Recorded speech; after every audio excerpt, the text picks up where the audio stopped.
is that we also often take as given our own inherited, culturally, emotionally, psychologically inherited way of being a human being. What it means to be reasonable, rational, what it means, what has meaning, what doesn't, what's a good way to live, what's a bad way to live. And we take all these things, these images of the human, also as given structures, and they also turn out to often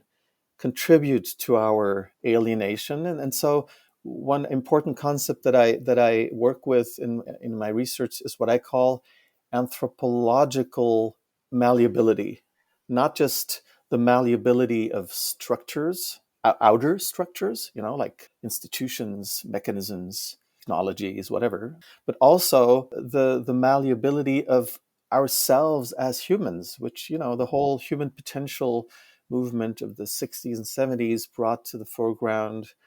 Existential psychology and others have also tried to bring to the fore. And it turns out that, for example, by looking at how other cultures of the present or of the past have done things, anthropology becomes not just a way of studying interesting other populations. Anthropology then becomes a way of looking at, once you realize that other human beings are doing things so differently, also from the inner point of view, the way they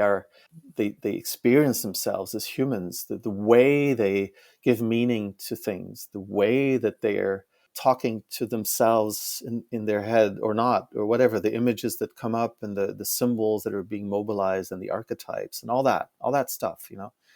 is also can be looked at as really looking at the way